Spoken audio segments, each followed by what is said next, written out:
November 8, 1967, 10:12 p.m., Wells Restaurant, 152nd Street and Adam Clayton Powell Boulevard. Frank Lucas had 60 seconds to make a decision, pull his nickel-plated .45 and shoot the man who taught him everything, or stand up from the table he'd been claiming as his throne for 6 months. On the table, $340,000 in cash, still warm from that night's heroin collections. 8 armed men surrounding him, loyal to Frank's money. 250 witnesses watching from every corner of the packed restaurant. And standing at the edge of table 12, looking like somebody's tired grandfather, Bumpy Johnson, the man Frank Lucas had been telling everyone was finished. The man who, according to street rumors, was too sick, too old, too done to ever come back. Except Bumpy Johnson wasn't asking permission to come back. He was taking his throne. And in the next 90 minutes, Frank Lucas would learn the most expensive lesson of his life. You don't sit in a king's chair just because the king had a heart attack, because kings don't die. They just wait to see who's stupid enough to test them.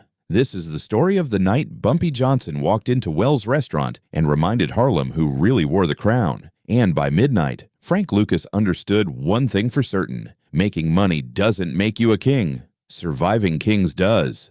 To understand what happened that night, you need to understand who Frank Lucas thought he was in November 1967. He wasn't some small-time hustler. Frank was 37 years old, moving $1 million in heroin every single week. He had direct connections to suppliers in Southeast Asia, cutting out the Italian middlemen, importing pure product through military coffins from Vietnam. He wore chinchilla coats that cost $1,200, drove a custom midnight blue Maserati with gold trim, owned apartments in New Jersey, real estate in North Carolina, had 40 enforcers on his payroll. Frank Lucas was rich, powerful, feared. And for 6 months, ever since Bumpy Johnson had that first heart attack on July 12, 1967, Frank had been calling himself the King of Harlem. Not quietly, loudly. Every Friday night, Frank held court at Wells Restaurant, the most important black-owned establishment in Harlem, at Table 12, Bumpy's table. The table where, for 30 years, every major deal in Harlem had been negotiated, every dispute settled, every alliance formed.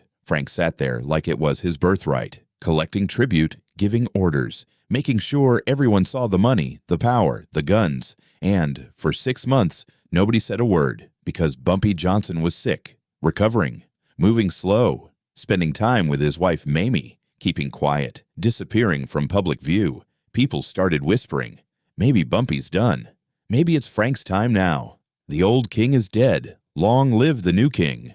But here's what they didn't know. Here's what Frank Lucas didn't know. Bumpy Johnson wasn't dying. He was watching who stayed loyal, watching who jumped ship, watching Frank Lucas build an empire on Bumpy's foundation and pretend he'd built it from scratch. Every policy bank Frank took over, Bumpy knew about it. Every enforcer Frank hired away with double pay, Bumpy wrote down the name. Every Friday night, Frank sat at Table 12. Bumpy heard about it by Saturday morning. And on November 8, 1967, Bumpy decided the lesson had gone on long enough. 9 p.m., Friday night. Wells Restaurant was packed to capacity. 250 people, the usual Friday crowd. Hustlers in silk shirts, numbers runners counting the day's take, politicians making backroom deals, jazz musicians between sets, pimps showing off their newest furs. The 3-piece band in the corner was playing Coltrane. The smell of fried chicken, collard greens, cornbread, and bourbon filled the air. This was Harlem's living room, and at 9 sharp, like clockwork, Frank Lucas walked in, 8 men with him. All young, all armed, all dressed like they'd just robbed a jewelry store. They moved through the restaurant like they owned it, because, in Frank's mind, they did. They took Table 12, the back corner table with the view of the entire room and both exits. Frank ordered a bottle of Remy Martin VSOP, $85, and started conducting business. By 9:30, 3 heroin dealers had come to negotiate territory. 2 policy bankers had come to pay tribute, $5,000 each in sealed envelopes. A dirty cop from the 28th Precinct had come to collect his weekly bribe, $500 cash. Frank handled it all with the confidence of a man who believed his own legend. By 9:45, there were 4 neat stacks of cash on the table, $340,000 total, all hundreds rubber-banded in $10,000 bricks. Frank's lieutenant, a sharp young hustler named Nicky Barnes, leaned over. "Boss, you want me to move this to the safe house?" Frank lit a Cuban cigar, $20 each, box of 50. "Not yet. Let people see it. Let them remember who runs Harlem now." Nicky nodded, but then he glanced toward the door and his face changed. "Boss." "What?" "Bumpy just walked in." Frank's hand stopped halfway to his mouth, cigar smoke curling into his eyes. He looked toward the entrance, and there he was. Bumpy Johnson. 10:12 p.m. The moment Bumpy stepped through that door, the restaurant shifted. Not silent, but quieter. Conversations didn't stop, but voices dropped. Eyes tracked him as he moved through the crowd. Bumpy was 61 years old now, gray in his hair, moving slower than he used to, favoring his left leg slightly. He wore a simple black suit, no jewelry, no flash, nothing that screamed wealth or power. He looked like a retired postal worker, but the old-timers stood up when he passed their tables, nodded respect, shook his hand. Young hustlers who'd only heard the stories whispered to each other, "That's Bumpy Johnson." "I thought he was done. Man looks half dead." But Bumpy didn't look half dead to the people who knew him. He looked like a man who'd spent 6 months deciding who deserved mercy and who didn't. Bumpy moved slowly through the restaurant, stopped at table 4, spent 2 minutes talking to an old numbers runner named Clarence about his grandson's college scholarship, stopped at table 7, complimented a jazz musician on his new album, asked when the next show was, stopped at table 9, whispered something to a woman in a red dress that made her laugh and touch his arm. He moved like a man with all the time in the world, like a man who knew everyone would wait, because they would. Frank Lucas watched all of this from table 12, jaw tight, cigar burning forgotten between his fingers. His 8 men watched too, hands drifting toward their waistbands. Nicky Barnes leaned close. "What do we do, boss?" Frank's voice was low, controlled. "Nothing. He's just an old man saying hello.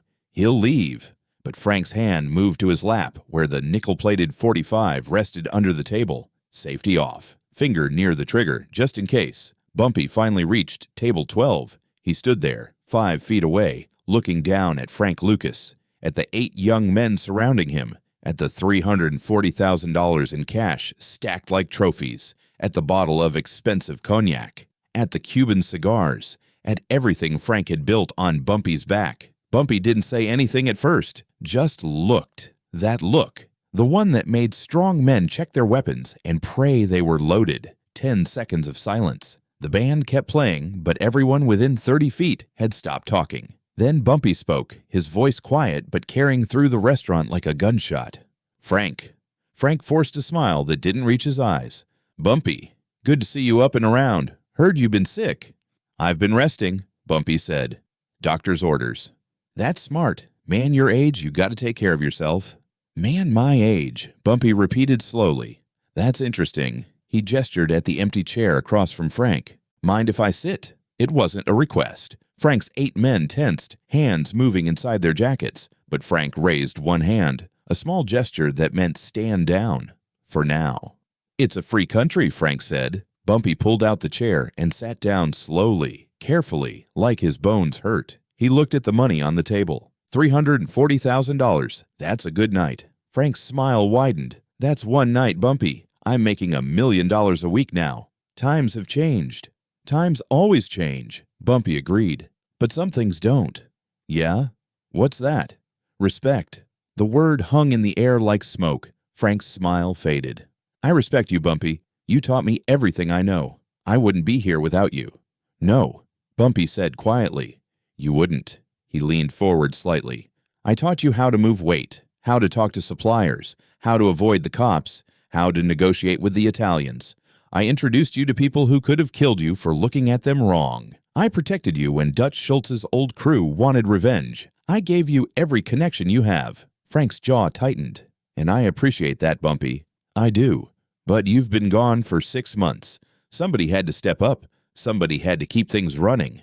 "Keep things running," Bumpy repeated. "Is that what you call it?" He reached into his jacket. Instantly, 8 guns came out. 8 pistols trained on Bumpy Johnson's chest. The restaurant froze. The band stopped mid-note. Conversations died mid-sentence. Waiters backed toward the kitchen, trays shaking in their hands. 250 people held their breath. Frank's hand was on his. 45 under the table, finger on the trigger. "Easy, Bumpy," Frank said, voice tight. "Don't make me do something we'll both regret." Bumpy smiled, not a happy smile, a tired smile. The smile of a teacher disappointed in a student who should have known better. "You think I came here to die, Frank?" He slowly pulled his hand out of his jacket. Not a gun, an envelope. He placed it on the table, right on top of one of the cash stacks. The gun stayed trained on him, but nobody fired. "What's that?" Frank asked.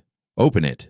Frank hesitated, then picked up the envelope with his free hand, gun still ready under the table. He opened it. Inside were 3 things: a list of names, a list of addresses, and a photograph. Frank's face went pale. The photo showed a man in a military uniform shaking hands with a Thai man in front of a processing facility. Frank knew that facility. He'd been there 4 months ago. "That's Colonel Trang," Bumpy said quietly. "Your main supplier in Bangkok, along with the addresses of your 3 processing labs in Laos, your shipment routes through Saigon, and the names of every pilot you're paying to fly your heroin in military coffins." Frank stared at the papers, hands shaking. "How did you think I was resting?" Bumpy interrupted. "I was watching every move you made, every deal, every shipment, every betrayal." He leaned forward. "I could have stopped you anytime I wanted. One phone call to the DEA, one phone call to Colonel Trang's superiors, one phone call to the Genovese family whose territory you've been operating in without permission. One phone call, Frank. That's all it would have taken. So why didn't you?"